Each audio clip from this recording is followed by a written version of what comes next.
Keep it pyro. Let's touch it down. Welcome. A guest that I've had up here a couple of times already. Someone who's legendary in the scene for creating a label that sparked the term. Sorry, I thought you were going to say creating drama. As well as creating drama, okay. He was responsible for a label that you may know of called Renegade Hardware. Label that spurned the term Neurofunk, it's fair to say. Would you agree? Yeah, we were very instrumental in pushing that sound, yeah. Well, Clayton, welcome. Big up, man. Thank you for having me. Big up, Rich. Yeah, man. Also, back at Pyro, man. Yeah, man. And the first of many radio interviews for a little project you've been kind of bubbling for the past year. Since you were last up here, we were up here and we're talking about the departure from Renegade Hardware. And I think he was the first sorry to interrupt you. I think he was the first person I told I was actually thinking of doing the book. And a lot of people thought I was mad, but the idea came about because one day I thought to myself, what happens if someone says to you, what have you been doing for the last 25, 30 years of your life? And I thought, what do I tell them? And I thought, you know what? I think I've got an interesting life, interesting story, put it all in the book because... Well, let's just stop you just right there. So let's take that back, exactly what you said.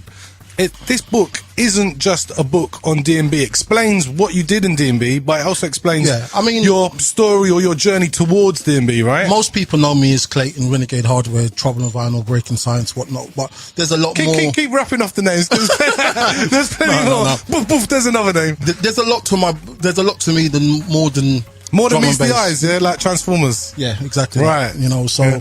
I also think a lot of people in the scene should write a book because if you don't put your history down on paper, the media's not going to do it for you. That's right. You know, everyone needs to. And this seems like a jigsaw. Not one person can say they made the scene. We all come together, and we all have our bits to play. And yeah, I mean, there's been a number of books, you know, recently. You know, DJ Raps just put one out. Frost had one before that. Then you had, you know, Mark Alternate.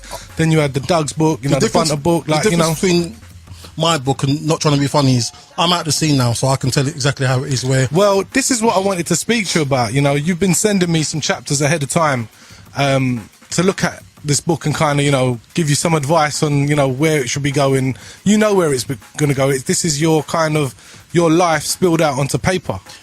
I'm going to ruffle a few feathers, but it is what it is. Everything in the book is factual. Right, so let's take it back to the very beginning then. So the book kind of starts off with your childhood. Yeah, I grew up in Florida. Well, no, let me take it back. So when I was 9, I moved to Florida with my mum and my 2 sisters, and then I came back here when I was 17. And while I was in Florida, I was supposed to go. I was supposed to go to university to play football, like English football. Okay, soccer. Yes, soccer as the Americans call it. But I failed the 12th grade, and my mum told me that I had to come back. So you was good at football, though? I was very good. That's all I did when I was up until I was 16. Right. I played for the school, played for the district. That's all. Like my whole teenage years up until 16, 17 was football. I wasn't interested in girls or whatever. I was a good baller. But so that's the first kind of intro section. Yeah, I don't want to say too much. No one's going to buy the book. Yeah, but so the intro section talks about your growing up. So let's talk about me growing up in the States and how I viewed it compared to the UK. Then I talk about me coming back here, and obviously but I got into a lot of trouble because my father kicked me out after 2 months living with him. And so what age group was this? I was 17 at the time. So 17 back in the UK. 16, 17. And then I was in and out of jail. I was just like, I had to do what I had to do, and I done a few things which I'm not too proud about, but it is what it is. And so are the details in the book? Oh yeah. So have you? I was about to say, have you actually like put it all down, Clay, or have you just gone? You know what? This is the bits that people need to hear. I've bared my soul, which is a bit. I'm sure I told you. Obviously, you were tight. And I called you a couple of weeks ago, and I said to you, you know what? I'm kind of scared now because it's actually it's a fruition. But before it was a pipe dream. That's right. I remember you talking about it. Now it's actually there. I'm out. People can stop me in the street and be like, "Yeah, big up for that," or "You're a dickhead for this," or I'm there to be shot at. I mean, this is the thing. You put as you said, you bear your soul on paper. You got to be ready for people's own opinions and reactions and stuff like that. I mean, is that something when you thought about writing the book you were kind of mentally prepared for? You know what? I spoke to Doug's a couple of weeks ago. I spoke to Doug's because obviously he just had the book out, and I was saying, Doug's, what's the pitfalls? What's the pros and cons? He's like, be prepared for people to stop you, and some are going to big you up, and some are going to cuss you. And I'm like, I'm thick-skinned. That's a minor. I think that's a given with you, Clay. Yeah. Yeah. You know? So as we spoke about Renegade Hardware, and it plays a big part of the book. You know, the title itself. Yeah. Yes. How did you come? I mean, I remember you bouncing a number of titles. Originally, it was going to call me.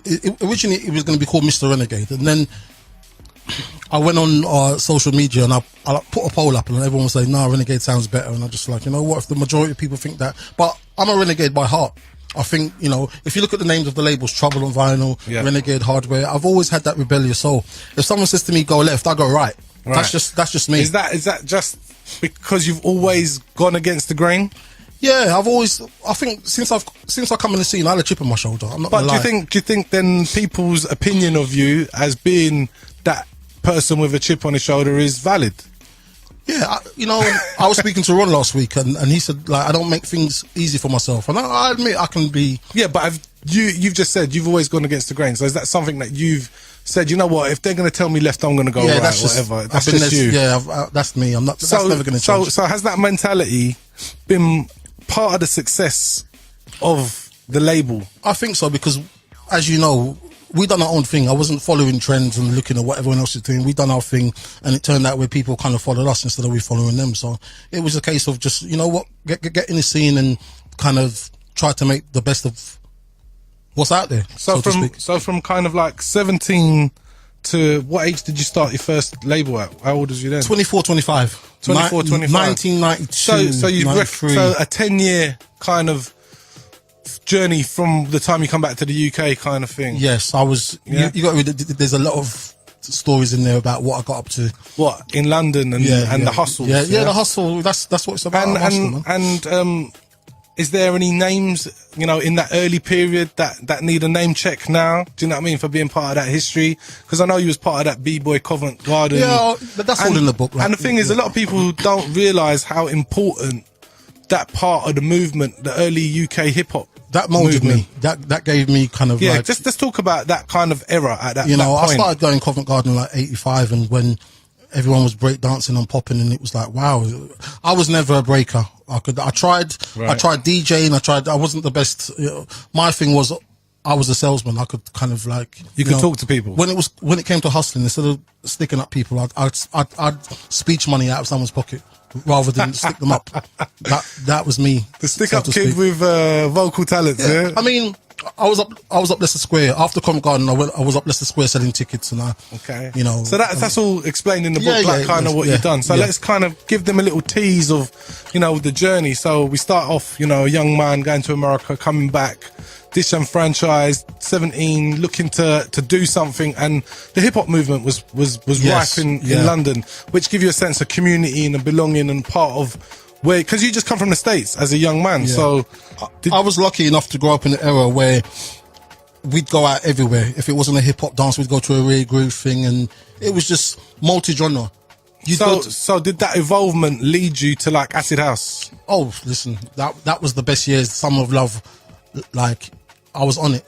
My first a funny story. I went to what was it? You know them parties where you don't know you're going. You don't know where you're going. Mystery. Secret location. That's it. So me and my brethren, we thought, you know what? Let's go up Trafalgar Square and go. So anyway, we jumped on a coach, and we didn't know where we was going. It took us to Santa Pod Raceway. Okay. And I think it was Energy or Sunrise. Right. So anyway, as I'm leaving the dance, I found a bag of pills, and I'm like, obviously I've never, that world, that hip hop world and that rave world are two very different worlds, aren't they? Exactly. So anyway, I found the pills, and I took one, but I didn't know that you got to wait half an hour to. What did you think? It was like an instant thing. I didn't know, because I've never taken it. But anyway, I took one of them. About 20 minutes later, nothing happened. I said to my brother, you know what? Nothing's going on. Let me take another one.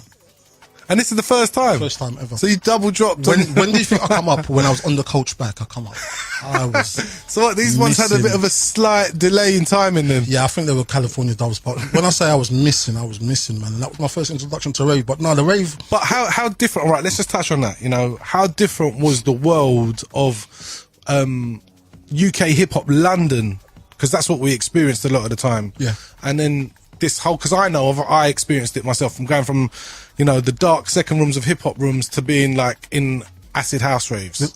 The UK hip hop was the basis of, that's how we got hardcore, and that's how we got jungle, that's how we got drum and bass. So we've all got to pay to homage 100%. to that scene back then. Yeah, and the UK hip hop scene was heavily influenced by the US scene, you know, and that's where we got our break beats from, and that's where we got our samples from. So a lot of the earlier music after the decade of acid house, when we all fell in love with it, that's when we started producing it. I also touch in the book, I also pay homage to the producers and the labels before me. People like Production House, Reinforce, Sub Bass, because without them... Shut Up and Dance. Yeah. Without... Actually, Shut Up and Dance, I met them probably about a year ago, and I was a fanboy. Yeah. I was literally... Yeah, literally. I was a fanboy, because to me, when they done the 5, 6, 7, 8 and all them tunes there, I was mesmerised. I was like, what? Because it was a breakbeat. It was a breakbeat. It was a hip hop breakbeat. Everything's based around the breakbeat, man. Yeah. So, you know, in the book, I also touch on how the hardcore scene, how Summer of Love came together, then the hardcore, then jungle, then tech step. So you kind of talk about the evolution of the sound. Yeah. So when did you make a conscious decision that you were going to get involved with music? When I got arrested for... Okay, was this a moment of contemplation? Yes, I got arrested for I used to sell pills, whatever, and I got arrested, and I thought to myself, you know what, you can't keep doing this. You've got to make a choice. You either do something that you like, and I thought, what do I like? And I thought, I like music, because I was DJing in West End, right? And I'd play everything, Ray Groove. I was playing with Judge. I was opening up for Judge Jules and all them man there back in the day, whatever. And then the incident happened, and I found myself thinking, you know what, you can't keep doing this, because it was about the 4th or 5th time that I got arrested, and I thought, so what was this, 93, 94? 1990, 91. So you made the thought that you were going to get involved in music? Yeah. And then how long did it take for that to happen? I took a course. I took a music production course. Me and Mark, obviously. I got to big up Mark. Yeah, I mean, how did you meet Mark? I met Mark in a homeless shelter. Okay. That's why we've got a strong bond. I met him in Centre Point. We were both homeless. And I met him when I was about 17, and we've been tight ever since. I think that's one of the things that keeps us together, the fact that how we met, and you know, it's like anything. Me and Mark argue like cat and dog. Everyone knows. If you know me and Mark, you know what we're like. Big up Mark, man. You know what I mean? Big up Mark. Mark Day's my boy, man. So you both kind of went on that journey from 17, and was that journey kind of a conscious decision together, or did you say, I want to do this, and Mark was like, yeah, I'm involved? You know what? I think one day we just decided that we're going to pursue music. It was like, you know what? Forget all that hustling, all that. That's not going to work. You're going to end up in the place you don't want to be. So I took a music production course, and Mark took a MIDI course. Right. Yeah. So he learnt the equipment. It's funny how it turned out, because you learnt the business side, he learnt the tech side. And then it turned around, and then finally, when we started the labels, obviously I was the face of the labels, which wasn't a conscious decision, but I was out there 24/7. So going back to that first kind of, what was it, the label first, or was it production first? Because I know you had a little dabble. It was both, because me and Mark, we obviously, a lot of people don't know this, but we found Nico. We introduced Nico to the scene. We found him in and I was about to say that story goes back, because I remember one of the interviews. Was that the story where you found him in the Loot? We found him in the Loot magazine. We advertised for engineer. Nico turned up with his long hair. He was a rock man, innit? So I said to him, like, jungle was just starting. It was more hardcore. Right. Played him a couple of hardcore tunes. I said, listen, can you do this? And I kept saying this about the bass. And then finally he got it. And he engineered our first 4 releases. And then he went to set up No U-Turn. So literally he started engineering it, fell in love with this kind of new vibe. Had he been doing drums before? No, he was a rock man. He come with his long hair. Straight from rock, didn't know nothing about dance music. So went from rock to jungle, and then fell in love with jungle, and then developed a sound that we know as the tech step. Talk about it. We had a studio in Streatham that we were sharing with a mate, but it wasn't the most ideal setup. It was a thing where we'd have to be in his house before he went to work, and when he come home, we'd have to leave. And after a while, we was like, you know what? If we're going to make this, we need to find our own place. So our first 4 releases was done in Streatham. And then when we moved to Wandsworth Road, that's when Nico went off to set up No U-Turn. Interesting. You know, so yeah, I mean... So that was Trouble on Vinyl, No U-Turn, and then Renegade Recordings, correct. Renegade Recordings starting in 94. And that was... Even back then, we were visionaries in the sense that I didn't want to have all the tunes come out on one label. Yeah. Had you already thought that far ahead, like when you were thinking about labels? Kind of. I just knew that there was so much different drum and bass out there. I didn't want to put everything in one basket. I think the idea, when we first came in this, well, I can't talk for Mark, but for me, one of my things in the scene was to make sure that people buy music on site, which eventually they did, and also was to get recognition from your peers, which we did. So I kind of achieved what I wanted to do in a short space of time. So how did you go around kind of like developing the ear for the label for a new direction to A&R these amazing, I mean, let's think back to the early kind of stuff, you know, obviously Kane, Genotype, Future Forces. We're thinking of names like that at the very early. I can even think of names like you had Shinobi on there. Yeah. I was out 24/7. The key to it, I was a grafting. Yeah, but what made you go? Those guys are doing that. I'm gonna listen for something. As you said, they're all going left. I'm gonna go right, or whatever way around you want to do it. I think one thing that helped us in the early days, we had our own studio. It got to the point where I didn't want to kind of hire studios because then you got to watch the clock and you can't find artists and nurture them. Yeah. So we got the place in Wandsworth Road. We built a studio, built an office, and then we managed to find artists that we could nurture. You never find someone who's. But was that a thing that you heard something? Did you hear these guys are doing something different, or were they kind of emulating? Because we've had that discussion. Because we always spoke about the Blue Note, and the Blue Note being that testing ground for that metalhead sound, that defined sound of drum and bass of that era, and especially the sound of heads. Do you know what I mean? I just think I didn't find anyone that was the finished product. I just thought we needed some artists. We need a camp. Right. So I went out and found people that I thought had the raw talent, and then eventually put them in the studio. So do you remember actually getting like your first demos? Oh yeah, of course, man. Those days, demos were tape cassettes and all that kind of. It was way before that machine. So how did you kind of find Future Forces? Because like many people might not know who Future Forces were. Future Forces is D Bridge, who runs Exit Records, and Maldini, who's obviously part of that company. Yeah. I met D Bridge and I met D Bridge and Jason through a guy called Tony. He brought them down the studio. Tony Lockhurst, I think his name is.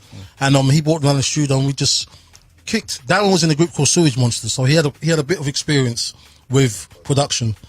Jason was local, and them two met in the studio, and they went on to obviously form a great partnership. Yeah, so that because I remember, because as I said, I've got 001. So the Flash Gordon. Yeah, so going back from 001, I've got all the Renegade recordings until it then developed into hardware. What was the conscious thought of leaving recordings and moving on to hardware? The music was changing.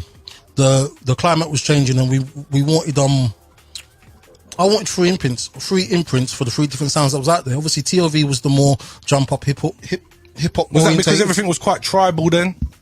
I just had a vision that I knew that it was going to split. I didn't want, from buying records back in the day, I didn't want people to go in there and think, what am I going to get, kind of thing. I almost wanted you to know TLV is going to have a certain sound. It's going to be hip hop influenced. Renegade Recordings is going to be jazzy, kind of, liquidy type of beats, and hardware was the futuristic stuff. Great, man. I mean, when we think about hardware and finally closed the chapter, the final chapter. What, the dance at the Coronet? Yeah, so that was the dance, and then obviously there was a little reunion a little bit afterwards, and then it was time that you said, you know what, it's time to move the brand on. Yeah. And the brand itself. So, for a lot of people, they're going to be asking questions. What's happened to the music? What's happened? Is there more music coming? Is the music done for now, or is it still undecided, or what's happening with it? Because as far as the parties go, and parties will always happen, and there's a new start to that party. I didn't want to say, but you put me on the spot, but we're doing, just before we finished, we were supposed to do an album, which was supposed to be supposed to be a vinyl box set. That was the box set we all spoke about. Yeah, well, we're doing it. I've got the tracks pretty much sitting there, and at some point next year. So will that be the... Oh yeah. The final. To be honest with you, I didn't want to do it, and that's why it hasn't been done. But I've got people, especially Dean. I've got to big up Killbreak. Yes, well, yeah, he's got to big up Killbreak out there. He's been on my case every day. And you know what, Dean? I'm with you, brother. I'm with you. It needed to happen, man. If it was up to me, nothing would be happening. And to be honest with you, I haven't lifted a finger, because if it was up to me, like I said, nothing would be going on. But right, back to what we were talking about. You're here to promote the forthcoming book, and the title. We said it's called Renegade. But the strapline is... Oh, okay, okay, see, all right. The strapline is loved by few, hated by many, respected by all. And right. To be honest with you, I got the strapline from Mike Tyson. He kind of coined that. I'm not going to sit here and say I coined the term, because I didn't. Yeah. Mike Tyson used that strapline ages ago, and it resonated with me, because that's how I feel. Right. I know a lot of people don't like me, because I'm a very controversial person. And I know that. And, we've had that conversation, like, myself, like... Me and you never spoke for years. Yeah. And we never spoke for years for two reasons. One, that... Would you say two reasons? I think it was more one reason. One reason from your side, Okay. maybe one reason from my side. Yeah. Your reason was because I was rolling with people that you didn't par with, and me rolling with them meant I was with them and that. So that was fair enough. Yeah. But my thing was, this guy really thinks he's special. Like when I used to, because when I used to see you and you used to be so nonchalant to us, I used to think, you know what? I've asked this brother once, I'm not going to ask him again. And all I was asking for was music. I was on the Pirates, and I said, I'd love to get some promos. And you was like, Let me just stop you for a minute. Now that we've got to know each other over the last couple of years, you know that I'm a kind of, I wouldn't say socially awkward, but no, I get it now, Clay. I get it. But what I'm saying, that initial meeting when I first met you, I was like, you know what? I don't like my man's attitude. He stink. But maybe, and as I said, that's the attitude. A majority of people. You got to have a certain. If you come in this thing smiling at the place, people take the piss out of you. That's not people.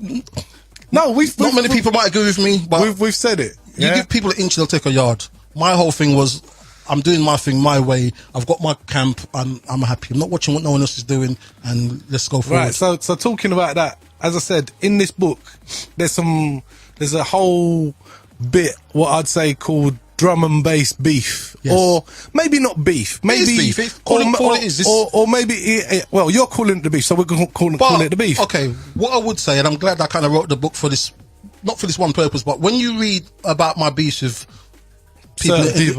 certain cats in the industry, I didn't start it. So that shows you, like, I don't wake up in the morning and think, you know what, I'm gonna fuck with my man. I don't do that. But you can't. I don't suffer fools gladly. If you're gonna come to me with any disrespect, you're gonna get disrespect back. If you treat me accordingly, I'll treat you the same. So basically, this is calling it how it is, what went down.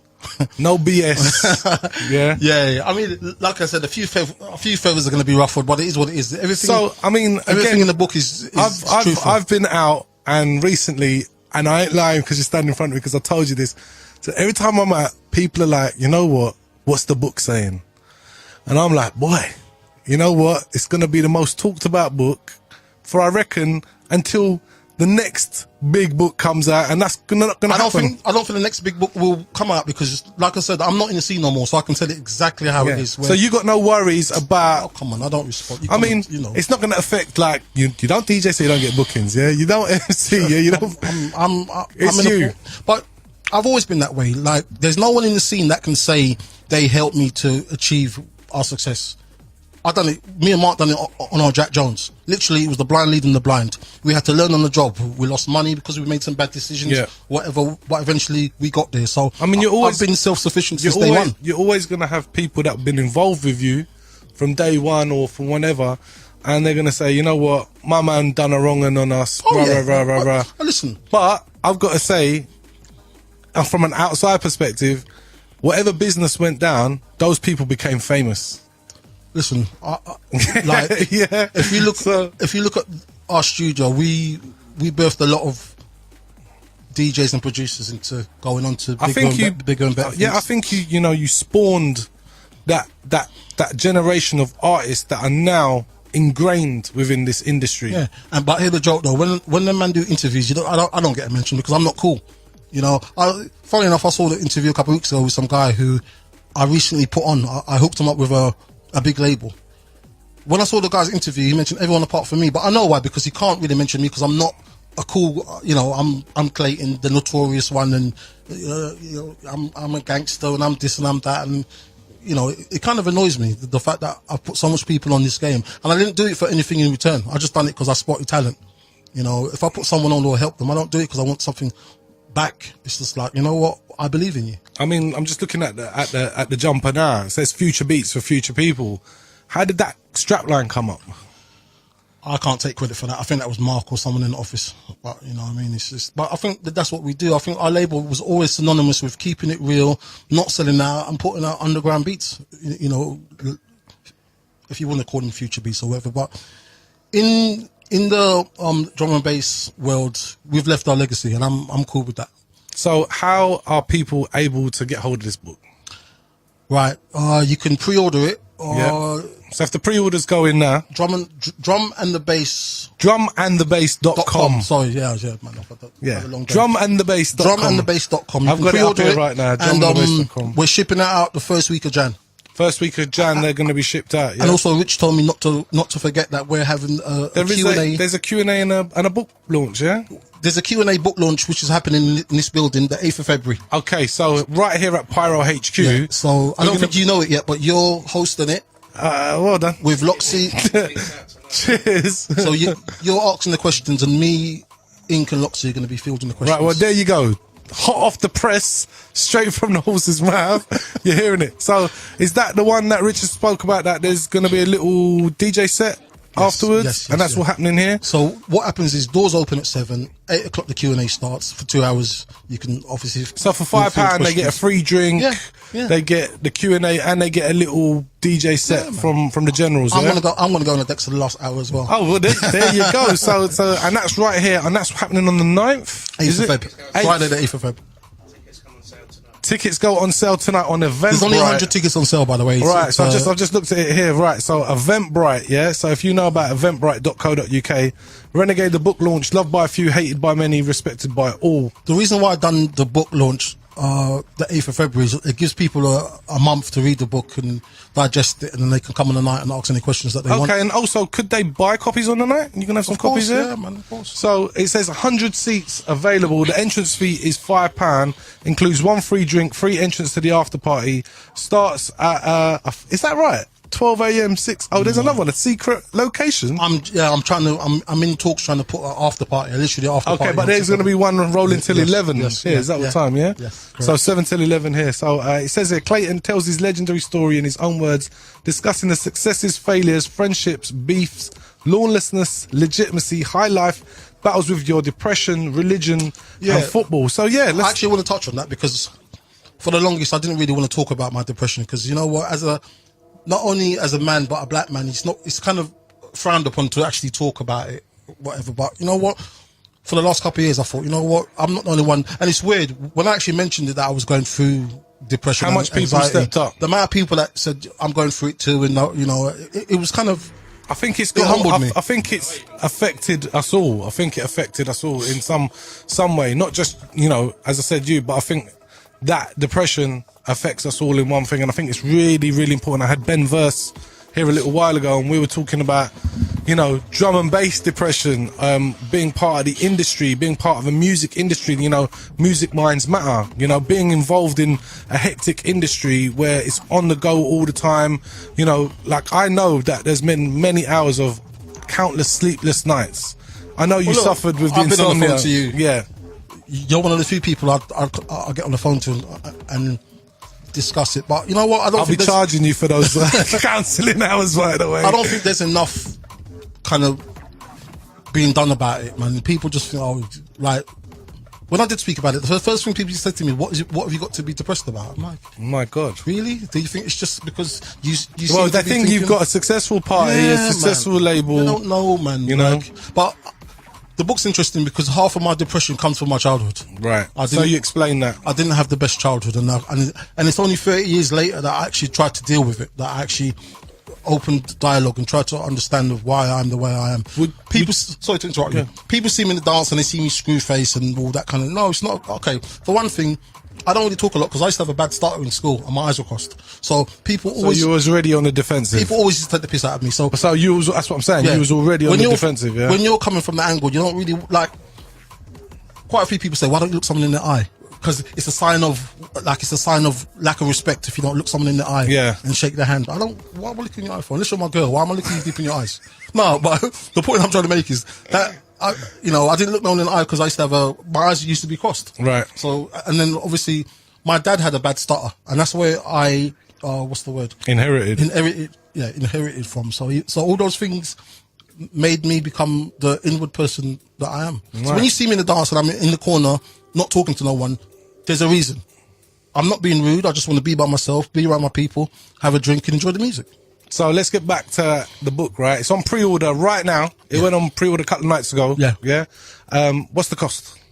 £20 plus postage and packaging. So it's about a £5 if you're in Europe and the UK, and if you're in Canada, I've had a few orders from Australia and America. I think that's another £9, but it'll be the best £20 that you'll spend. So I'm just literally, as we're speaking, I'm typing in the drumandbass.com, and it takes you to the Bandcamp site. Yes.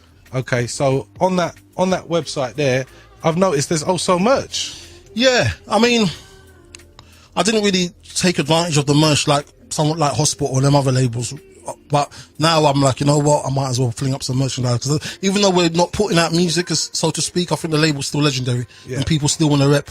You went to Sun and Bass, you even called me and said there's Beer Man wearing a hardware shirt. Yeah, so that's what I'm saying, it's a label that's respected. So I don't want to take up too much of time, because I know you got a schedule on, but moving on from the book, so we see that hardware, we're going to touch on hardware, having the Q&A and a book launch here in February, and then you was talking about doing the documentary. Yeah, so we're working, well, it's 3/4 done, to be honest with you. Okay. We've got about 3 more people to do. The documentary is called Blood, Sweat and Cheers. And cheers. Yeah. What, cheers for the memories? It's cheers as far as, it's more from the point of view as the events and whatnot. So basically it's an hour-long documentary, talking to hardware artists, talking to punters, and letting you know what legendary label hardware's been. So you're looking at screening that? Is that a streaming thing? Okay. Like, what's the options? Funny you mentioned that, because I'm thinking of putting it in the box set that, like, we're doing this box set called the Black Album or whatever. I'm thinking of maybe putting it in there on the USB stick. I'm not sure yet. I was going to screen it, but I don't know. I reckon a screening. I think a lot of people will come out to watch the screening. I mean, I know SAS had one just recently, small cinema in Leicester Square. I know you got the Rio, Rich Mix. There's places where I'm sure, I've got to big up Dada, who's doing the production on the documentary. I was supposed to get back to her about a month ago, but I'm waiting on various people to get back to me when they can. Like, I've got about 3 or 4 more interviews. So that's what I'm saying. So you got the radio interview, you got the book finally coming out in January. Yeah, it'll be out ordered. Like, the orders will be out in January. Then all I'm just trying to do is kind of get a timeline of things. So then Then the documentary realistically is about April. And then the final album project, are we looking? That's around April too. That's around it's all going to coincide, yeah. I'm going to coincide that, funnily enough, and I want to big up Chris in perspective, because he's got a good thing going on with that. I'm going to coincide the vinyl project with the next Clashmouth. Okay. I was actually supposed to be on Clashmouth last Saturday talking about the book, but due to delays of the book not coming out in time, I didn't feel comfortable. Yeah, big up to. I will be at the next Clashmouth. Yeah, big up to that, man. I unfortunately couldn't make it this time around. I heard it was live. But I heard it was good, and I heard there was a debate that I was really interested in. It's called the resurgence of jungle. You see my face? Yeah, and that's why I'm looking at you. Like, we've been in it from 19 long time. There's too many follow fashion people in this. So this resurgence of jungle. What does that mean? Where's jungle ever? For you to say this is resurgence, where did it go? It never went nowhere. See what I'm saying? It just got pushed to the side a little bit.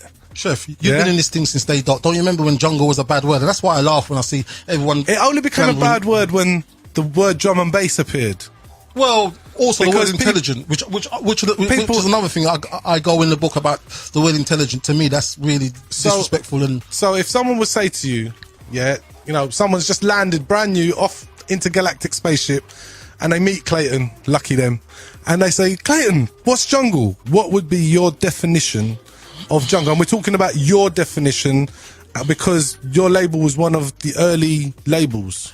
Jungle to me was a period of time where I would say it was made in the music that was coming out at that period of time. I would say realistically end of 94 to maybe 96. To me, that was the jungle kind of era, and everything that came out. As much as people don't want to say they were making jungle, you were making jungle.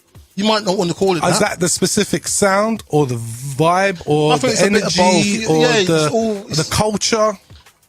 I was having a conversation with Kane today about the same thing, because obviously he was on the panel. Right. And I said to him, take a tune like R-Type. Is that jungle? And he's like, yeah, and I agree. Like, certain tunes that came out in a certain era was jungle, regardless of what people want to say. People speak to me about We Are E.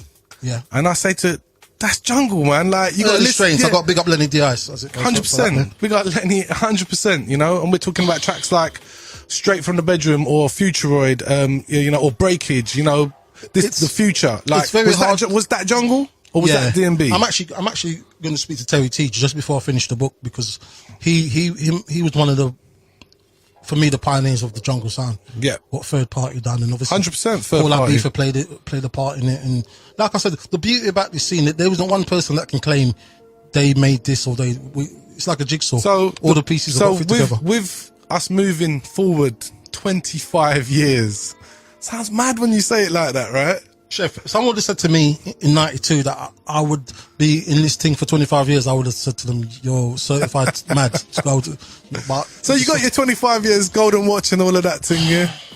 You got your clock, your carriage clock. It's not about that, but it is a good feeling knowing that our legacy, no matter what, when people talk about obviously drum and bass and how it started, that we'll get a mention. Whether it's our parties or whether it's the releases we put out, it's just, so I'm cool with that, man. So you've been out lately, right? Yeah. Did you reach Labyrinth the other night? Did you get to Labyrinth? Oh my days, it was so good. Talk to me, tell me. Labyrinth was amazing. Apart from I took a bit too much, whatever. I got you got carried away with the party. I got twisted, but that aside, music was good. Yeah. Collindale, Fast Eddie. Did you watch any of the PAs? Fast Eddie, LSD. Oh, I was loving it. I was in my essence, man. I was hearing some tunes I ain't heard for time. Bigger people. Rachel Wallace. It was good to be raving with people your age. Right. It felt strange.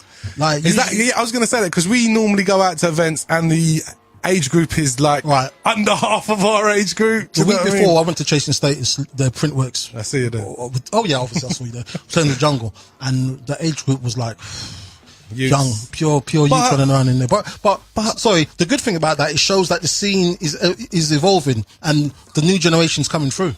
Yeah, it would be weird if the youths didn't come out. They'd be like, so when we were kids, we've done that. So I'm not cussing it too tough, but for me personally, I'd rather be around people my age group. I mean, you said one of the next kind of tech nights you might be going out to is like Virus 20. Yeah, I'm looking forward to that because I found out who the special, I can't say too much, but I found out who the special guest is and I'm definitely going to be there. But yeah, people like Optical, like I mentioned him in my books, because to me, I'm still, even though I'm in the scene for so long, I'm still a fanboy. I'm still a fan.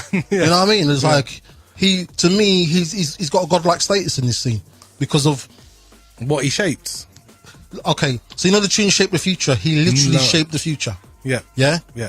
Not many tunes Hence why I said it. Not many tunes stand up to their name, but I think Messiah, obviously I had to drop that in there, but that lived up to his name. And also in the book, I put to rest this whole thing about conflict. You hear it from the horse's mouth exactly what happened. So I don't want to hear people talk about Clayton took a gun out. So is that in the book? You put it all down? Yeah. I go.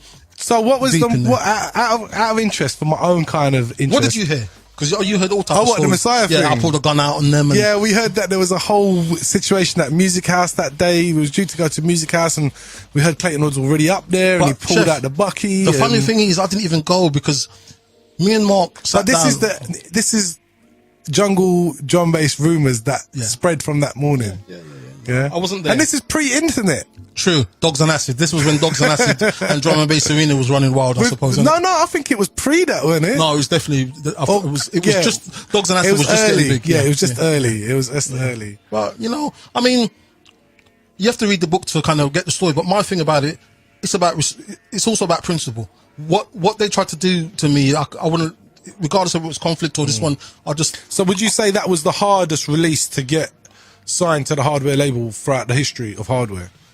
Well, no, because we signed it when we first heard it, so there's nothing hard about it. But it was meant to go somewhere else. But or was there another release that you really, really wanted and never achieved it? What's the one that got away? Oh, there's a few tunes. Okay, Mark System, Near Miss. Okay, Near Miss was meant to come. No, not meant to come, but I really wanted it and I couldn't get it. What else did you have your ears round? Demo, Ladies Night. Okay. Those are the two that bounce off the top of my head. Come on, you can't get everything, but I've also been guilty of poaching tunes. I took Loxy's Vicious Circle. I met Vicious Circle because they done a remix for Loxy, Jackhammer. Yeah. I went to Keaton's Yard, heard it, and I was like, I'm not leaving until I get that. I called Andrew and I got it. So I can't screw about people hijacking tunes off me when I do the same.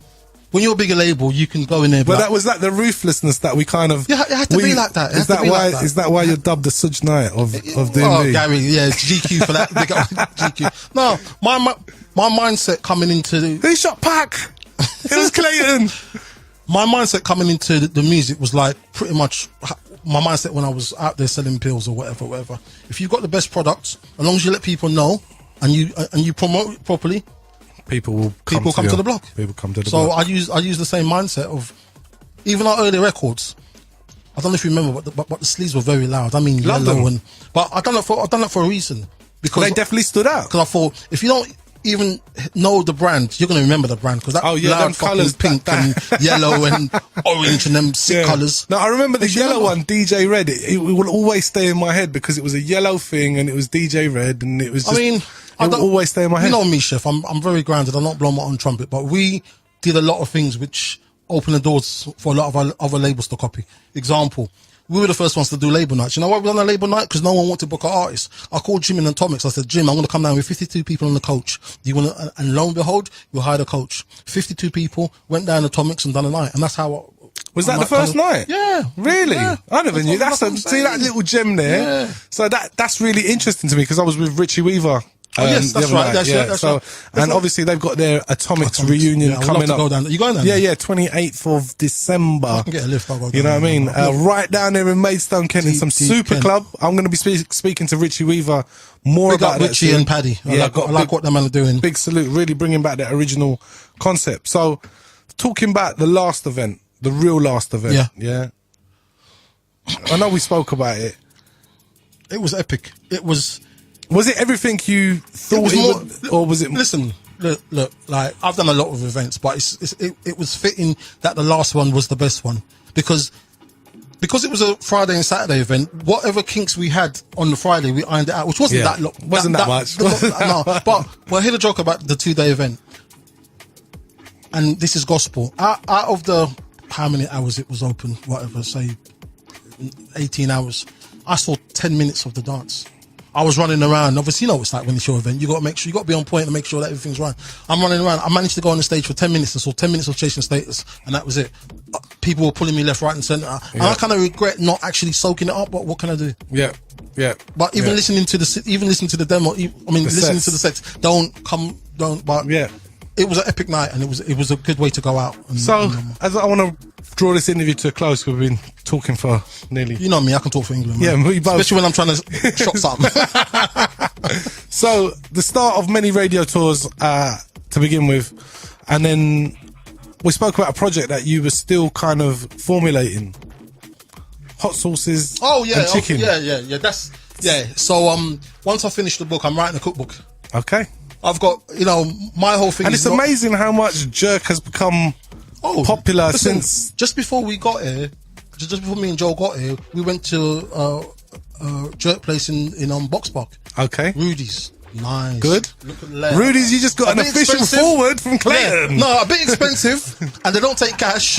Which I don't get. They don't take cash. They don't take cash. No cash. They take card. No cash. Yeah. The man said. Yeah. Well, lucky ain't them old days. I think because they don't want my man teething out the money, so they're like, it's probably that. But no. But once I finish this book, I'm going to start a cookbook, and I'm going to relaunch my food thing, but under a new name. I'm rebranding it, and I'm coming. Okay. Food is my passion, and I think that's where my calling is. I've done my apprentice. I've done my 25-year service in music, and now I just don't want to be known as Clayton, the 170 BPM drum and bass guy. I've got more to offer than just drum and bass. I've done that, been there, got the t-shirt, and I want to the latter years of my life, I just want to enjoy myself. You know what, Clay, on that note, I got to say, you know what, big up for the history and big up for the present. Do you know what I mean? Like, literally, what you're doing is you're going to keep this legacy of hardware still alive within drum and bass. That can never go nowhere. If you look at Reinforce, okay, the reason why I mentioned Reinforce, because they're one of the reasons why I started. Oh, because Foundation. There were 4 black guys from West London, and I thought, if 4 black guys from West London can do it, why can't 2 black guys from South London do it? And that's why me and Mark got on. But the reason why I mentioned them, even though they haven't put out music for ages, people still talk about them in legendary terms, and they can put out without a doubt. They can put out a box set from time to time and merchandise, and I think that's where we're still gonna have a presence in the scene, but not putting events on or not putting out actual music. Yeah, not putting out up-to-date music. Yeah. Maybe the repress? Yeah. Oh, I need to send some shouts out before I get killed. Yeah. I want to shout out, he said you need to call him because he said you're going to bring him up here. I want to shout out Kid, the original Highland Hustler. And I want to big up Nabi and big up Yoko and the rest of the hardware crew. Wicked. I know you've probably got a long list. And I want to big up Giles as well, my original right-hand man. Also big up Mark. Yeah. Ramez, Magic, Tony Damage. And the people helping you out at the moment? All the HQ, yeah. Big up Joel.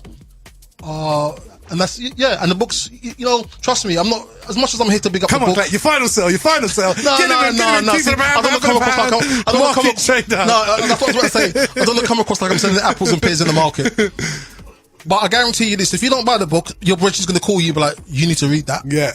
Because there's shit. Look, I read. People are going to be like, take a photo of the page and send it to me, blood. I got to read it. We spoke about this. Is there going to be a digital? Okay, this is what's happening. Because I'm old school. Unless I sell all the physical copies, then I'll do audio. Once every single copy's, you know, it's like when you got audio. I know we spoke about the audio book, but I'm saying, would there be a digital version, like a Kindle version? No, I don't believe in all that. No. Really? No. We're in the future, Clay. No, man. Future beats, future books for future people. Have you know? Is that not the new brand? When it comes to books, I'm old school. I like to read a book. I like to turn. Yeah, Kindle. What's that, man? That's like an MP3. That's like saying, do you like vinyl or do you prefer MP3? Yeah, but you're going to go, what do I need vinyl for? I ain't even got a record player. I know. It's so, I ain't even got a library, blood. They've been shutting down the library. I can't go to the library. I feel sorry for the new generation for the fact they never went record shopping. Remember the Saturdays you used to go record shopping, go home. You ain't got to talk to me. Yeah, you see my connection. Sniff the vinyl, bust open the shrink wrap, and it was just, all that's gone. Right. So the whole thing is you want to keep it old school. Yeah, the book to me is like a dub plate. I hear that. Rather than an MP3. Support the scene, buy the physical copy, and read it. You know what? On that note, Clayton, Chef, thank you, brother. Big up, safe.